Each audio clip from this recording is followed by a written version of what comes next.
Thanks for joining us this week on Email Geeks at Home Drinking Coffee. Join your hosts Chris Marriott and Paul Schreiner each week as they talk email marketing, life, purpose, faith, but mainly email marketing. If you're looking for some normalcy in these crazy times, you've come to the right place. All right, looks like we're recording. Welcome back to Email Geeks at Home Drinking Coffee. My name's Paul Schreiner. And I'm Chris Marriott. And we'll be taking you through this wonderful adventure today. Yes, we're very excited. We have a great guest today, the Nick Figaro. Nick Figaro. Jersey Shore Nick, one of his many nicknames, and he'll be joining us shortly. But as you all know by now, we always like to open the show with say hello to our producer, David, and Hey, David. Talk about anything that's on our mind before we get into the meat of the program. What do you got today, Chris? What do you want to talk about? Well, okay, I will go first. And, I was wondering after our session last week, and hopefully everybody tuned in last week, because we're talking about producer David and how he got the idea that there was a secret email society. And, I spent several sleepless nights after that episode, tossing and turning and really wondering, how he got this into his head. And so my first thought was to look into what he had been reading. These things don't just spring whole cloth. I mean, I just started rifling through his trash because I really wanted to see what he was eating. Right. Well, I'm glad you were helping. I staked out his house. I'm not proud of some of the things I did. One of them was, I have contacts at Amazon Prime. I'm sure you two do too, Paul. And I've tried to see what he had been reading on Kindle. Apparently, David doesn't read. But so I wasn't deterred, though. I thought, well, if he doesn't read, what might he have been looking at? And no one knows. Well, unfortunately, I do now, and my sleep is even more troubled. Oh no. Yeah, let's look at what David has been renting. I'm going to share my screen here. This is something, ladies and gentlemen, we have not yet done. And of course, what I want to share is without issue.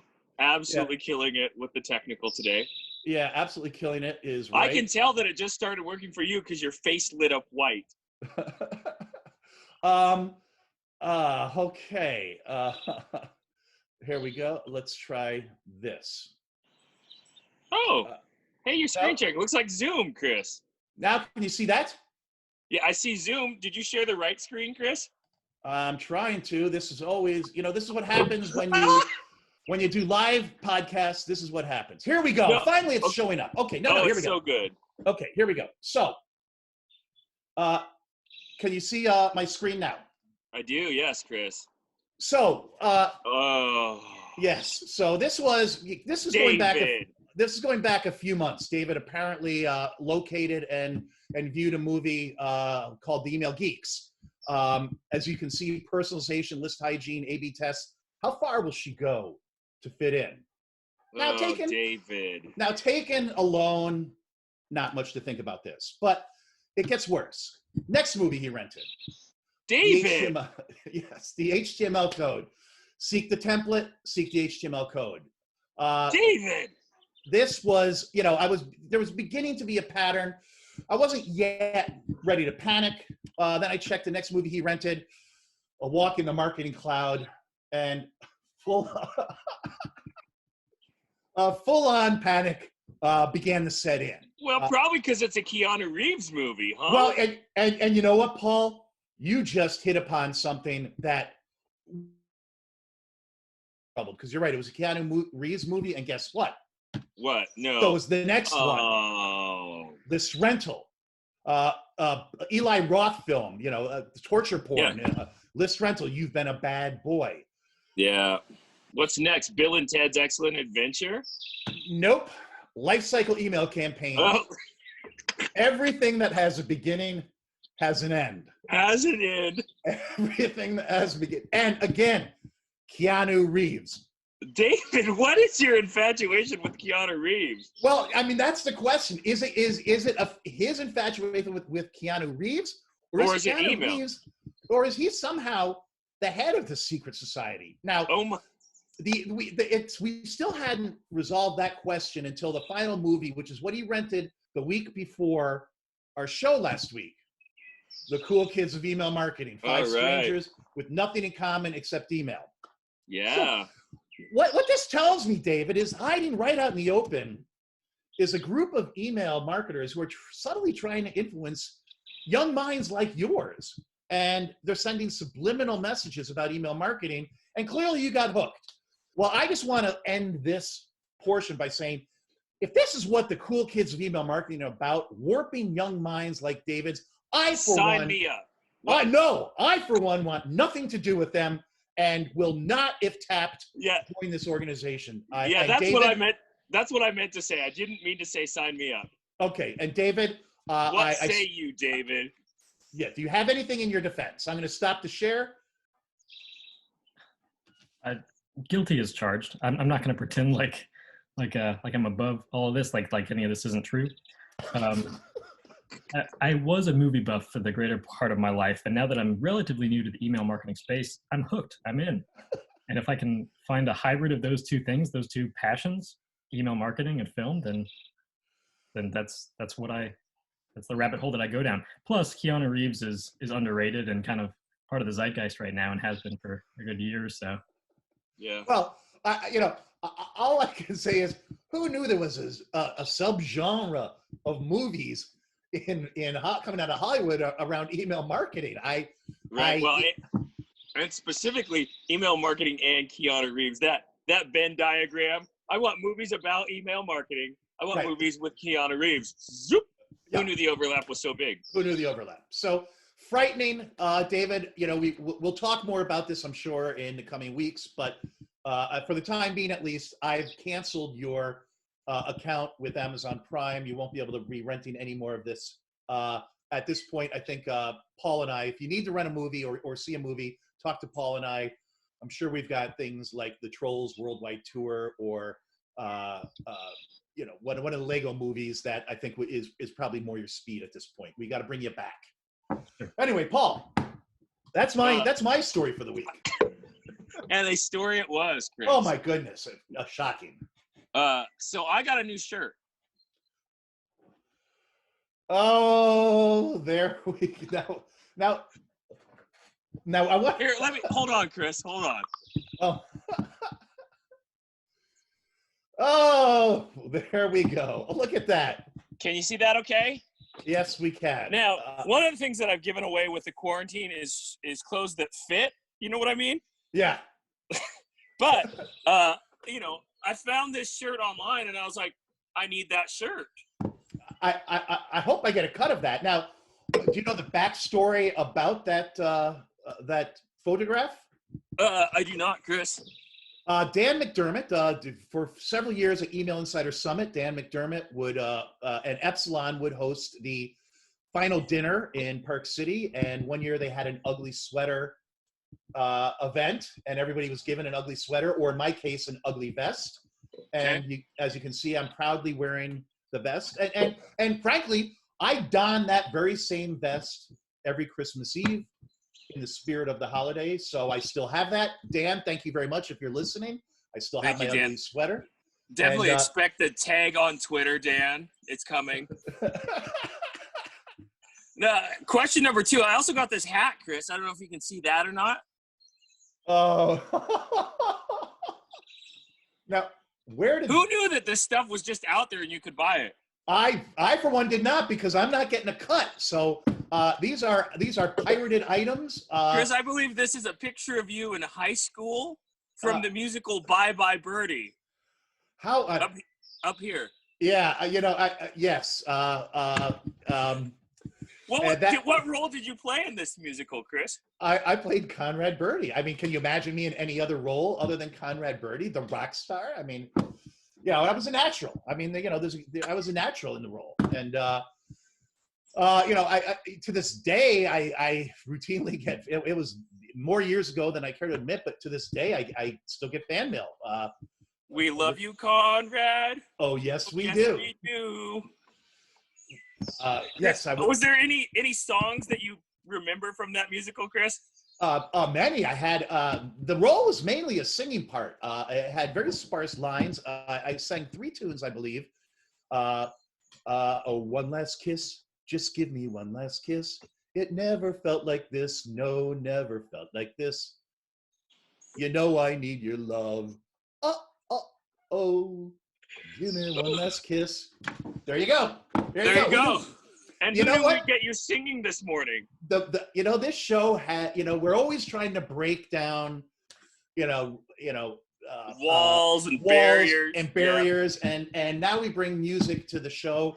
We brought David a few weeks ago. Now we're bringing music. We're bringing apparently swag, and maybe one day if we have a website, you'll be able to buy that hat and or that shirt, and I will get a cut of it rather than this pirated merchandise. Yeah, how I have no idea how the store was selling it with your imagery on it, and you don't get a cut.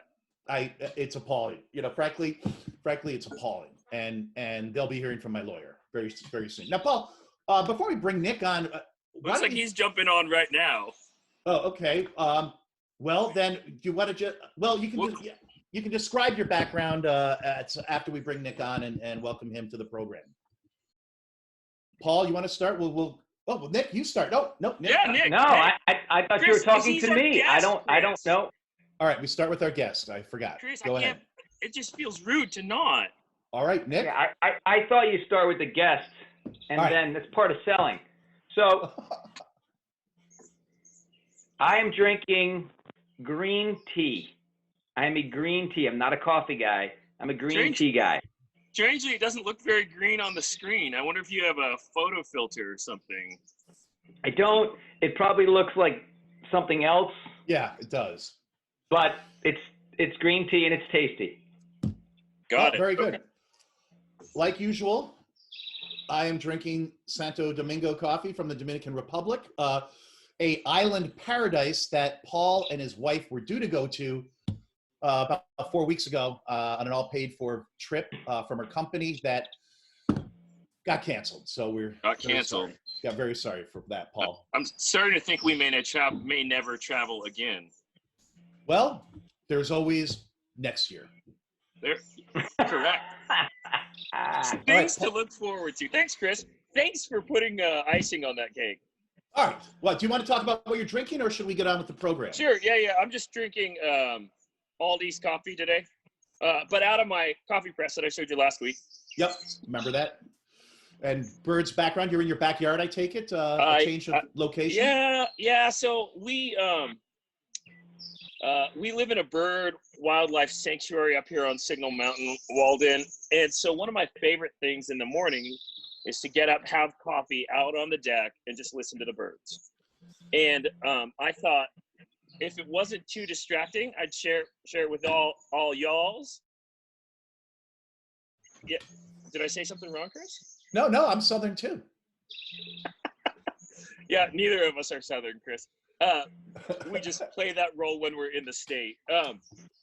And so anyway, thought we'd give it a try and see if I could share some of my Zen with the both of you. Well, much appreciated. So let's get to the program. Nick Let's do Figaro. it. Nick and I go way back 15 years.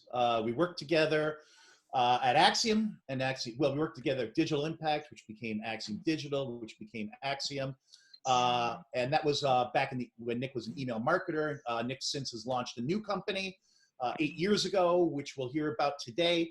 But when Nick and I worked together, I was his boss. He never admitted it, but I was his boss. And he was head of sales. And we butted our heads a lot early on, Nick and I, in regards to his tactics and the deals he wanted to cut. To his tactics. And what I learned, what I eventually learned was Nick was pretty much 100% right. Yeah, I'm willing to say it today. Nick was pretty much 100% right. And once I let him just go, once I unleashed the hounds that were Nick Figaro and his sales team, business boomed. And in fact, I don't think I've ever worked with a better salesperson in my career, and I've worked with a lot of good ones. So that was one of the reasons we wanted to get Nick here today to talk about selling in the age of a coronavirus, what's changed, what's stayed the same, and hear from him again, the top sales guy, what he's doing differently. So Nick, before we get into how you've adjusted your sales strategy, I was reminded by Ben Rothfeld, another colleague of ours back in the day, when I told him that you were going to be on the program. He said, well, make sure Nick tells the story about how he was fired by the Yankees twice. So why don't you start with that story, and then we'll get into the meat of the program. Sure. Back in the day, way back in the early 90s, I was fortunate enough to land a job with the New York Yankees as assistant director of video operations. Like, I was George Costanza, essentially, right? So I had this gig with the Yankees, and my role was, I had a manager, and we had a team of 5 people who had video cameras, and we were directing all the during the game entertainment. So when you go to Yankee Stadium and you sit there in a crowd and you look at that big diamond vision, that big screen, the Jumbotron, everything playing on that screen was directed by us in this booth, right? So the highlights, the Don Mattingly 2 for 4 with a double and a single, the Bud Fan of the game, the Great City Subway race, everything, the music between the innings, that was all from our group. So there was a rule. The rule was you cannot have George Steinbrenner on the screen for more than 3 seconds. Right, that seems like a good. I like that rule, Paul. I didn't understand. Like, I was a young kid, just out of Syracuse University. I was like, whatever, and I was, take camera 1, keep camera 2, and there was a really interesting shot of George Steinbrenner eating a hot dog in his box. And one of the camera guys in the stands picked it up, and I said, take camera 2, which was Mr. Steinbrenner eating a hot dog. And he had some mustard on his face. And I put him on the screen. And so I said, all right, take camera 2. So it's on the Jumbotron. What I didn't realize is that I had him up for like 20 seconds, which is like an eternity. Not 3 seconds, 20 seconds, which gave they weren't that many fans at the game. The Yankees weren't winning that much at that time. They were losing 90 games. So it was only probably 20,000 fans at the game, but they all started chanting, Steinbrenner sucks. Steinbrenner sucks. That's the 3-second rule. Take them off. Take them off. Take them off. Take them off. So you get them off, but Steinbrenner, it still goes and going. And he's on the same level as us because we're in this glass area, right? I see him. He gets up. He comes storming around down the hallway. I'm like, uh-oh. And everybody in the booth is like, oh, Nick, you're done. You're done. And he walked in. He slammed the door. He, Fagardo, you blop, blop, blop. You're fired. Slams the door, leaves, goes back into the offices. Steinbrenner sucks, still in the background. I mean, if you're going to go, there's not a better way. That is a good way to go. You know what I mean? You're fired. Steinbrenner sucks in the back. My boss at the time comes storming. She was doing the Bud Fan of the game or something. Comes storming. He's like, "What did you do? I can't. What you rule was 3 seconds." I said, "I just got by. I can't believe it." And he said, I don't care. You're coming back tomorrow. We have a whole weekend of games. You're going to work tomorrow. So I ended up. I wasn't really fired. I kept coming back and I kept getting paid. And that's my Steinbrenner sucks getting fired story. And the second time was my boss left the company. Steinbrenner had brought in a new guy and then said the old crew was out. So firing number 1 is clearly a lot more interesting than firing number 2. Clearly. And, honestly, that is a spectacular way to go, even though you didn't go. Right. And a great way to start the program out with a good anecdote. Everybody likes a good anecdote. Well, I'm going to start with the first question, Chris, and go ahead, because I think there certainly is a coronavirus story here, and I'd like to dig into that. But you guys touched on something already that I think, is certainly a tension, and I'd love for the two of you to describe how you get through it. And that's the tension between sales and delivery, right? So sales sells something, and everybody's like, Are you kidding me? That's not a thing. We can't do that, you crazy scoundrel, right? Talk about that tension and how you guys resolved it. Because obviously, Chris, I think you were alluding to that in the beginning. Yep. How did you guys resolve that? I think in the case of Nick and I, and that is a great question because, you know, I always had a rant back in the day, which was, you sales guys make commission on the gross revenue, you know, so even if you sell a deal that we're going to lose money on, and that's going to be my issue, you're still getting a commission. And right. And Nick's attitude was, you know, there's no deals that ultimately will lose money, because when you're doing something like email and email volumes go up and up and up, they're going to make money. That you can't lose money. And at least in our case, I eventually, though there were quotes on the whiteboard that Nick and I would, I would point out to Nick, I will not sell 3 million emails a year for under, today this is going to sound like a massive CPM, but I will not sell, and I would make Nick swear on it, I will not sell emails under 3 million a year for less than $2.10 CPM. I don't know if you remember the client the prospect where that was a big deal, which we lost anyway. But I don't know, Nick, we lost it because we won the deal and then they went back to the original, and I had written into the contract a hefty penalty if they left early, and so we got that penalty. And Chris, I think there will be a lot of people in our audience that land on the side of delivery, right? Right. Like, now I have to deliver it. But I'd also love to hear the other side of it. Nick, what goes through your head there? Well, I mean, let me try to answer your question a little differently than Chris kind of answered your question. So, what we did. Notice that subtle dig. Well, we got the right call. What we did really well, and why it worked out when Chris was managing me at Digital Impact, was that we instituted, like, in essence, a group selling approach. So where we were going through the process of sales, what I thought was important, and Chris was right along in agreement, was, you know, there comes a point where let's bring in an account person and let's introduce that account person during that sales process. Right. So they get to see and build upon and start that relationship, and in essence, keep us honest in a way on the sales team, that we're not over promising, right, and putting ourselves in a really bad position.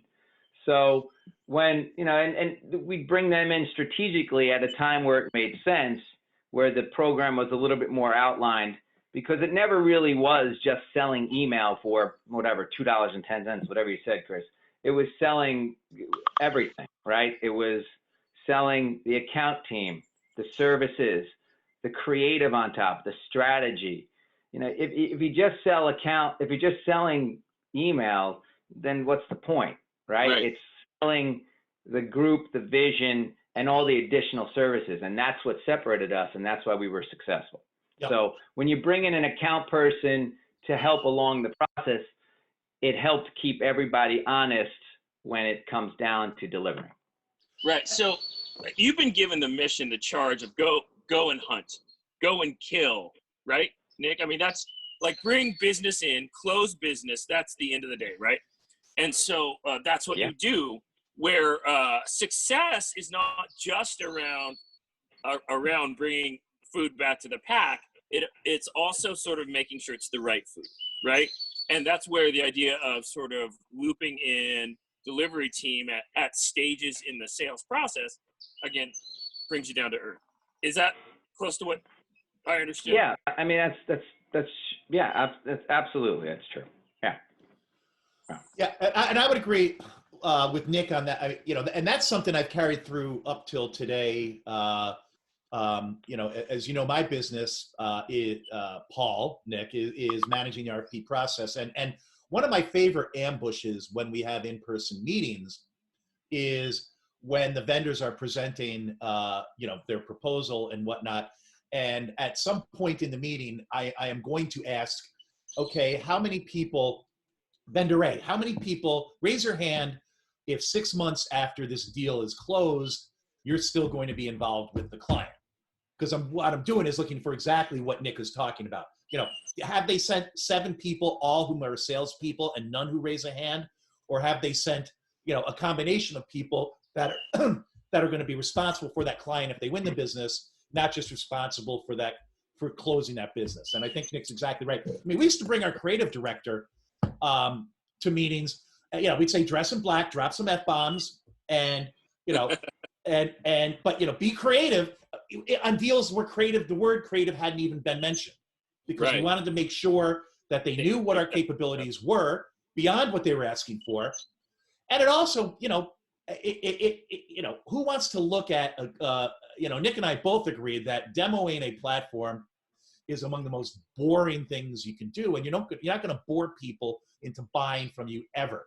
And that's our approach at Audience Point, Chris. Is boring people? Yeah. Well, you know what? It seems to be working for you because you guys are growing, doing a great job. Terrific. Let me just pat you on the back, Chris. Yeah, Audience Point doing a great job. So, question though, like you brought it up. You said you're in the middle of an RFP process and you're representing a vendor, a client, right? A marketer, the buyer. Yeah, I'm representing the buyer. A vendor.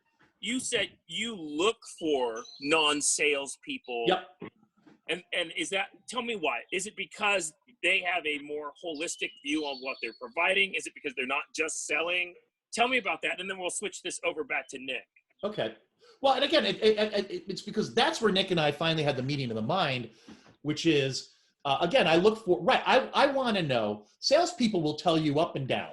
You know, they court to win. That's the title of Nick's yet to be written book, but one day will be written, Court to Win by Nick Figaro. Such a good book. And it will be a great book. It'll be a bestseller, for sure. But salespeople will tell you whatever you want to hear. They, you know, that no is not in their vocabulary. He's leaving. He just left. Oh, there it is. Court to Win by Nick Figaro. National #1 bestseller. A brutal, unrelenting Available now on Amazon. There you go. Available now on Amazon. Court to Win. I'm glad we gave you the opportunity to push product. But anyway, I don't want to spend too much time on me. I want to get back to Nick. But the point is, Paul, I mean, I want to see what sort of commitment, what type of people my clients are going to be working with day in and day out, how smart they are, what they can contribute to the business. And again, they're going to be, to the point I think we've all been talking about, they're not going to yes everything. They're going to give a much more nuance, you know, because they're going to be stuck delivering it. And so they're gonna give you a more nuanced answer to hard questions, and again, I want to know, you know, ultimately, again, you know, 6 months after the deal is signed, I'm gone, the salespeople are gone, and I want to make sure that the team that is working with my clients or ex-clients is happy, so or is good. Nick, it's your turn. Sorry, we like to talk. That's the one thing we're good at. That's okay. I'm just here. Just, you know. Tell me though. Whenever you need me.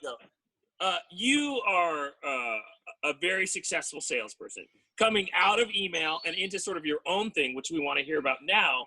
But it's very much a sales-driven organization, and that tension, I'm sure, is still very. So tell me a little bit about what you're doing now and where does selling fit in terms of growth and all that, because sales is just a thing, right? Well, let's talk about sales first. Will you talk about that, Nick? Go now. You go. About sales. What do you want me to? Which question you want me to answer first, Paul? Go to town. I'm here to sit at your feet and pick up pearls of wisdom. I mean, so with sales, it's for our organization. So we started a company in 2011 called VivaStream. So VivaStream is an event data analytics platform. So what we've done is we built this technology that helps these large organizations that host events or attend events analyze their event data. Because we recognized there was a really big gap in marketing spend, where a big, sometimes 30% of a marketing budget will be shifted into the world of events, but there weren't any really measurement or metrics of success. And there was such great intent and interest and behavioral data to be captured. And we learned this like when we were at Acxiom, how important data was. So, and how they're building billion-dollar businesses on data. And what we found, this little niche, is in this world of events, when you have customers like we have like at AT&T and Citrix and Red Hat Technologies and Fiserv and Synopsys and Atlassian, when they're having these big conferences for their customers, they're getting a lot of data, but they're really having a hard time aggregating it and making it actionable. So we built this technology platform that can ingest all this disparate data sets, from registration to mobile apps to social to scanning to polling to surveys to email, and be able to bring it all together, map it to an individual account, and give our customers an attendee or a customer journey, so they know what they're consuming around the event. And no one's really doing it, and it's really providing a really nice analytics and reporting solution for all these large brands. So we're very much a sales-driven organization, because what we need to do first and foremost, and this is part of the strategy of sales in general, as you asked as well, is you need to educate people. Right. Okay. Right. So if you're educating them on where the industry is, not so much your product, right? You'll get there, right? But if you start to sell by educating them what the trends are, where the industry is heading, what the evolution is that you're seeing, and you have large customers, there's a lot of lookalikes or Me Too's out there. So these large organizations want to know what the IBMs are doing, or the Facebooks are doing, or the Red Hats are doing. So if you go in with the strategy, you're going to educate someone on best practices and what industry trends are and how the world is changing, then you're slowly also introducing your product and your solution to help solve a challenge that they probably have, which is around the reporting, analytics, and metrics from their event data. That makes sense. Does that make sense? It totally makes sense. And honestly, when you're talking about marketers like that, we eat that stuff up, right? Like, wait, metrics? But you know what? Metrics. But if you've been listening closely to Nick, you've heard that several times him say the words event data. And probably no industry, a lot of industries have been very hard hit, and we feel badly for all of them, but probably no industry has been hit harder than events. Most of us in the email world have probably already virtually attended an event that we plan to attend in person, because events are not happening. So no doubt that hit Nick's company like a shockwave. And so Nick, you had developed a selling methodology around live action events, and what did you do when probably overnight every event on your pipeline blew up?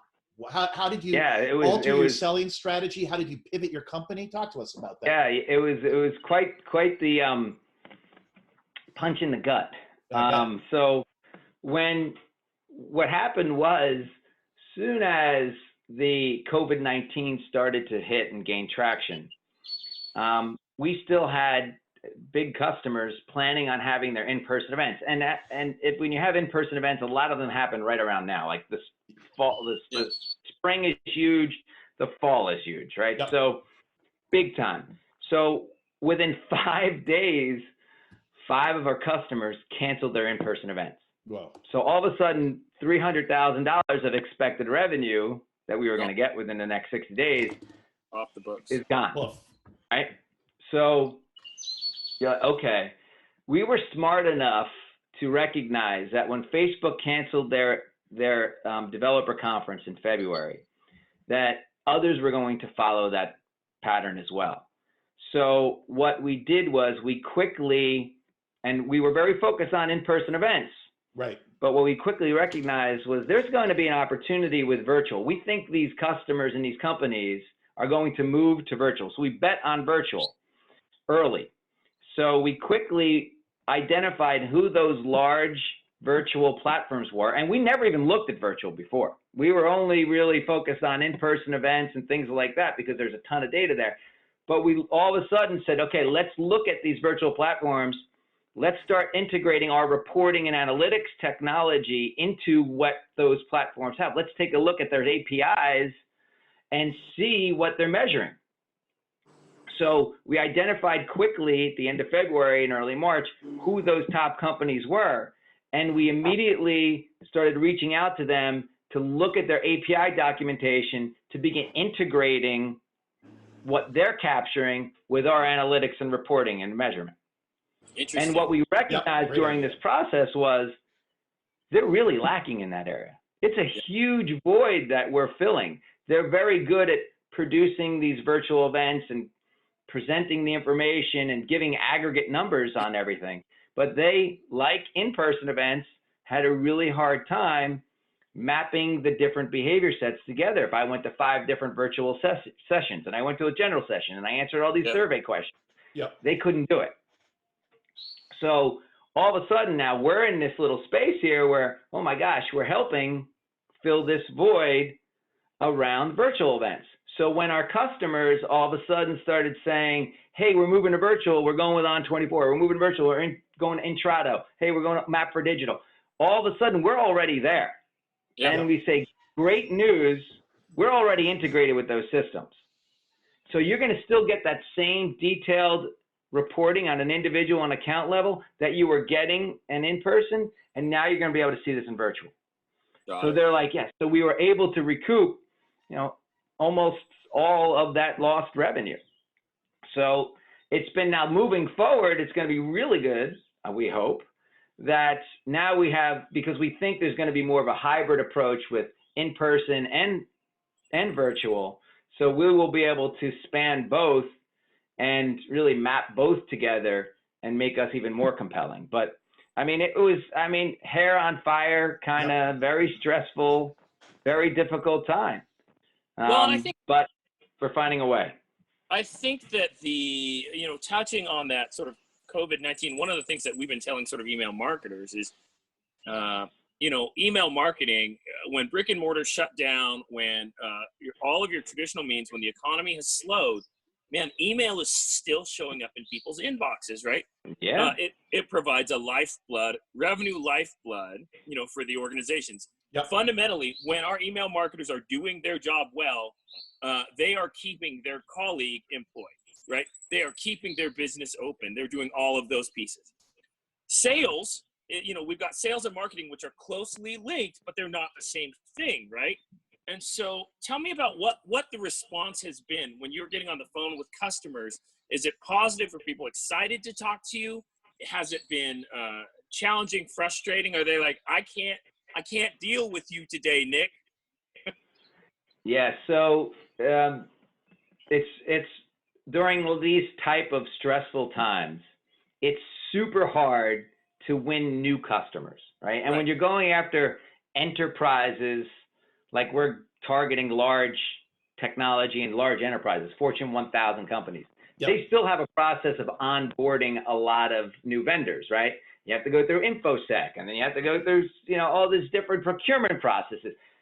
That is not on their mind, right? Unless you have an immediate need. If you're moving to virtual, if you have a virtual platform, then yes, we'll make that happen. But if you have anything else, you got to take a back seat, right? So the way that we've been approaching sales is twofold, right? One is, so at VivaStream, we're very close with our customers. And that's the best way during a very difficult time to regain some revenue.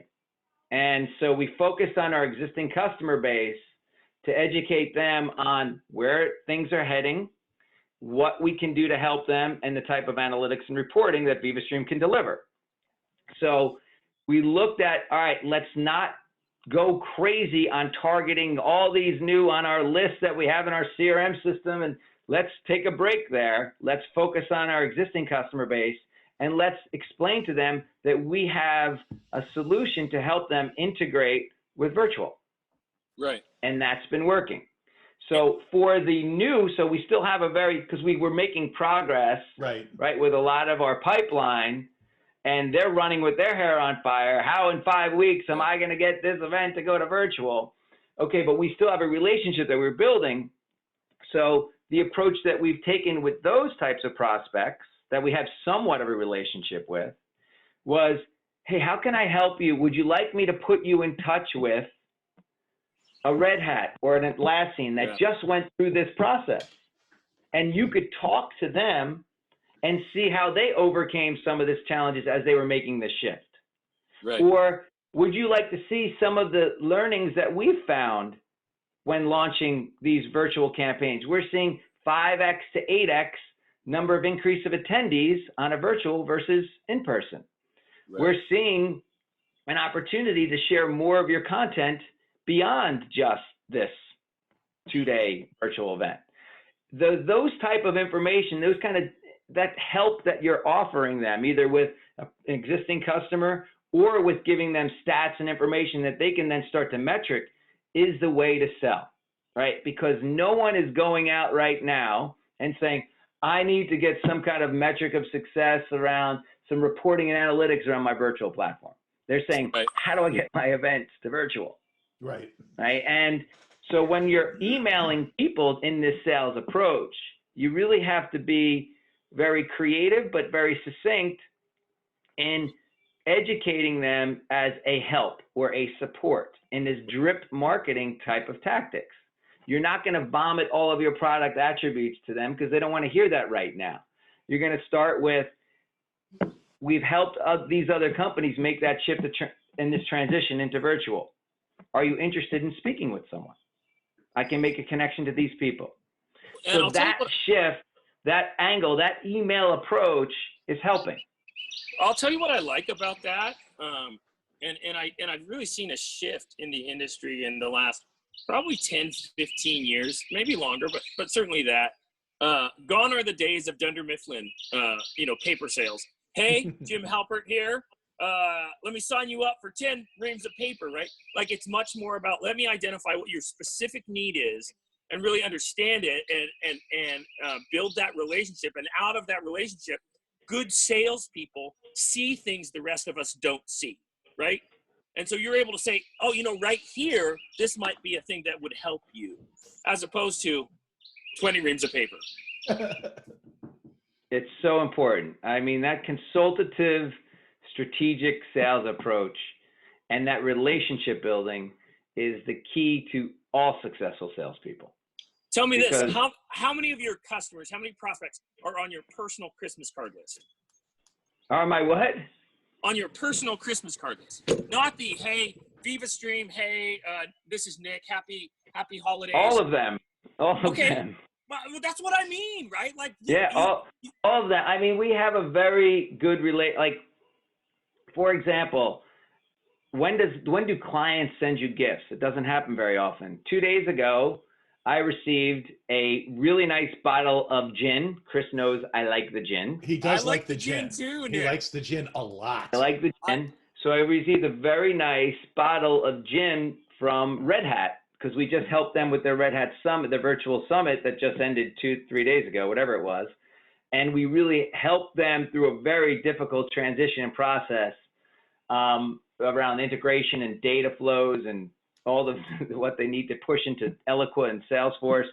And so we have that relationship where they're sending us gifts, not only me, they're sending our tech guys, they're sending us gifts because we have that relationship. And they know you enough to know that you love the gin, right? Like, that's, to me, that's also telling, right? It's one thing to be like, here's a bottle of Merlot, Nick. It's the Red Hat label, right? Yeah, if you got a bottle of Merlot, it'd be like the kid getting socks on Christmas. You'd just be throwing it over, next. I love socks. Not Nick.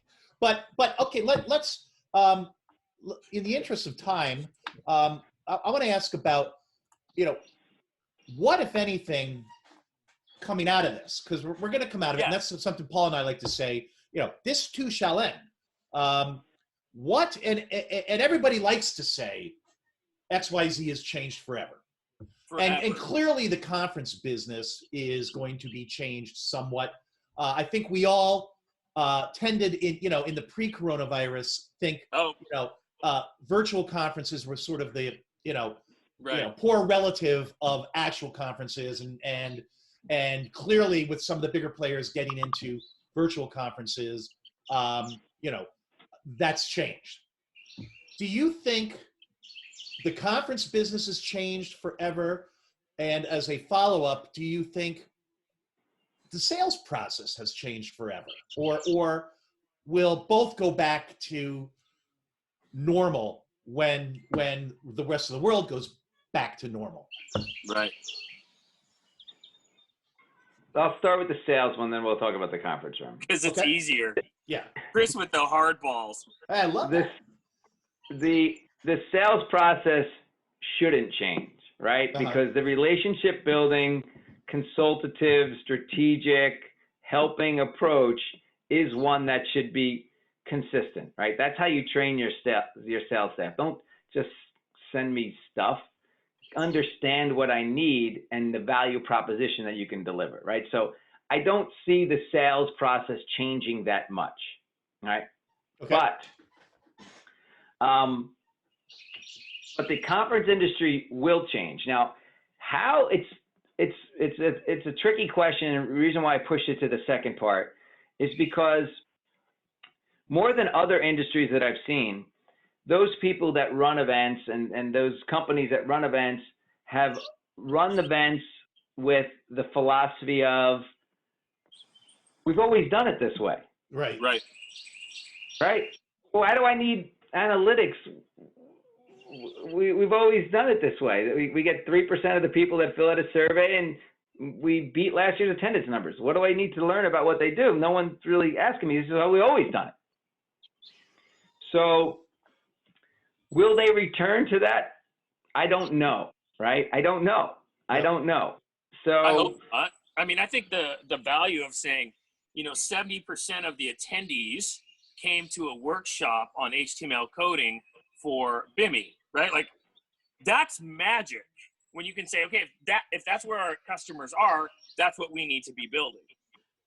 yeah, I mean, where I see a change happening is there's going to be more of a hybrid approach, right? Mhm. Where, because they're finding these virtual platforms and these virtual events are allowing them the ability to deliver more of their content to a broader group, Yep. right? So with a lot of our customers, they're big companies that have customer events. So what I see happening perhaps is that they'll have still in-person events. They'll still be fairly large, but the content may change. They might have special content for those people that attend more in person, but yet have additional sessions and Netflix style type of Yep. information distributed to a larger virtual group. Yep. So they'll allow in those virtual people to consume some of their content, but not all, Right. right? Because they still want that pull. That in-person does allow their salespeople and their marketing team to really get good selling opportunities. To court So they to don't win. want to lose that. So Or they're going to try to figure You gotta out court that to win. hybrid.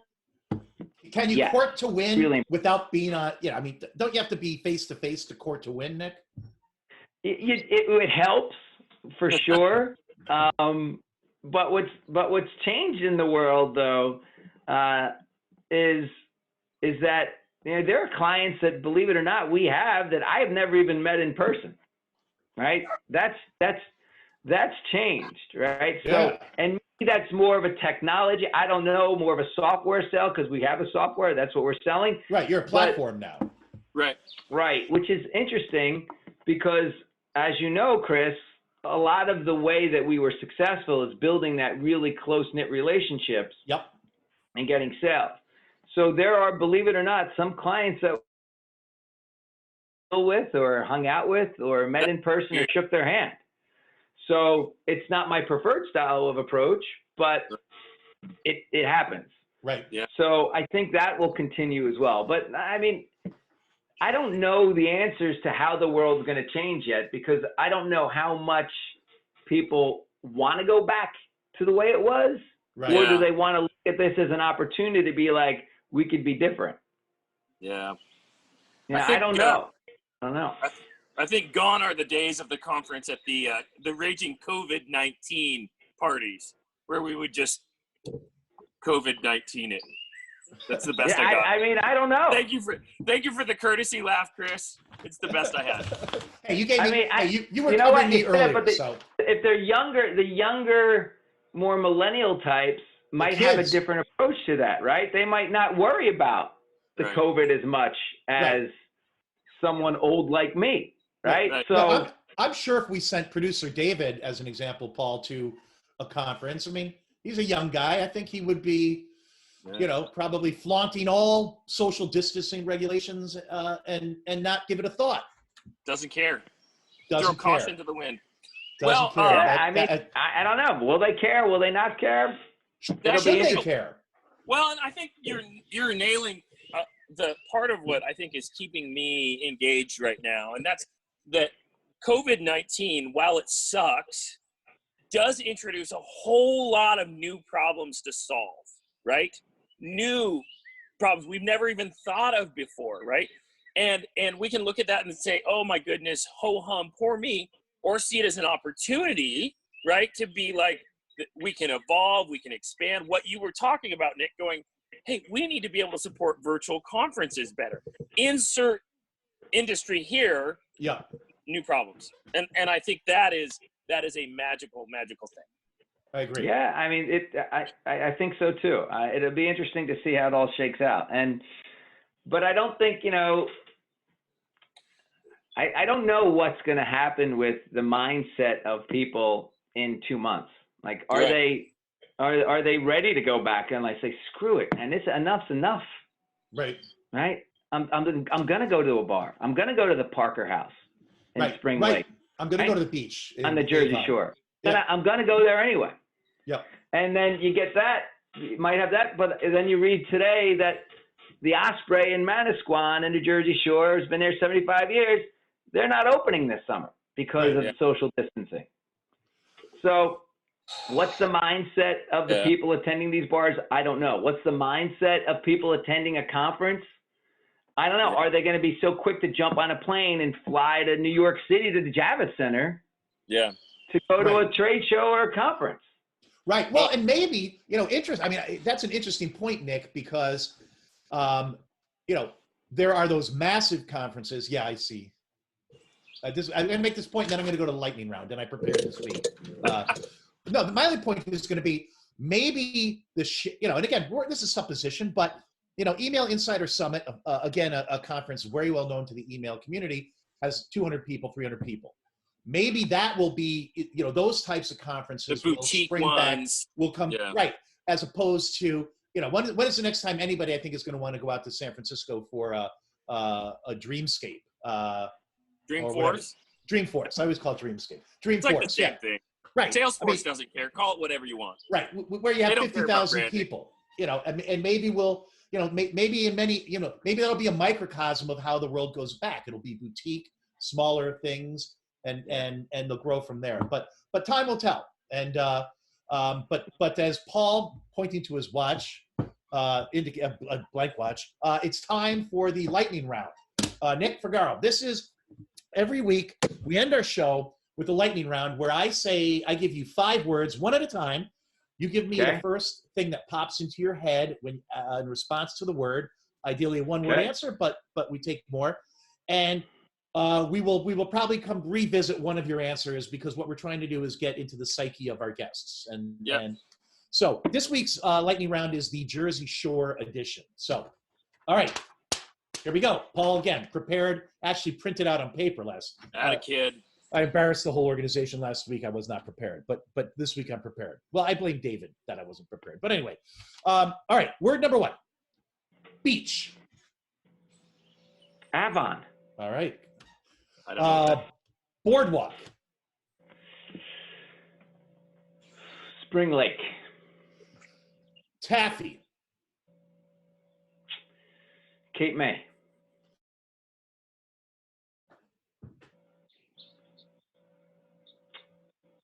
My backyard. All right, we're coming back to no. We're coming back. That's the one. Last one. Watch. Watch? I don't have a watch. I I'm don't so know. glad you prepared in advance, Chris. Yeah, I got. You don't have a Watch? Watch. Oh. Watch out. There we go. Okay, we got the right. Watch out. Watch out. I'm stunned you Watch didn't get out. that. That was Watch out. one of our phrases back in the Axiom Digital days. Those of you from Axiom Digital watching it will know watch out and who we were watching out for. We won't name any names, but watch out. But outdoor is one I'm coming back to because my mother used to have my mother and father and my mother had a house on the Jersey Shore. Oh, you wanted me to say outdoor shower. Exactly. As Paul knows, my mom's house had an outdoor shower, and Nick didn't like to go to his As town's Paul beach. knows. Well, because we've talked about it several times. Yeah. So just a quick story here.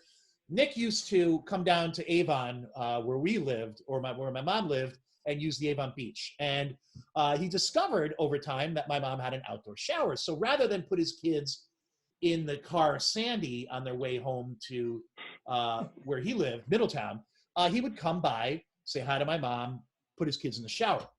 And he got so comfortable doing this that it started happening whether or not anybody was there, whether or not my mom was there. Nick began over time to feel sort of proprietary ownership of this shower. Running the grill. Yeah. Right. I'm surprised it didn't happen. And then so there was the one time that my brother's wife encountered him in using the shower and ordered him off our property. Who are you? What are you doing? It was a very tense moment. Cooler heads prevailed, but again, that's why I fully expected outdoor to conjure up outdoor shower. And and you're right. I should have been thinking that way. It was an amazing outdoor shower that we enjoyed and miss. We miss that. We all miss that. We all do. We all do. I mean, the new people there will have to just get used to me. Well, if they've left it intact, I mean, we don't even know. We know what they might not have done. All right, so Paul, you want to walk us out? Yes, I do. As always, we love the engagement. The thing we're kind of looking at right now, though we're getting a lot of views and watches, we are not getting the number of subscribers that we would like. The reason that matters is that when we get a certain amount, we can get a special vanity URL. And I think that might make it easier for the geeks to find us. Yep. So if you're watching and you think, how can I help these two fantastic gentlemen reach more people, subscribe. We also have the email geekscoffee@gmail.com if you want to send emails. Man, I'll tell you what, it's been so fun hearing from people, emails, phone calls, Zoom calls. I got on a quick call with Jordy Van Ryn on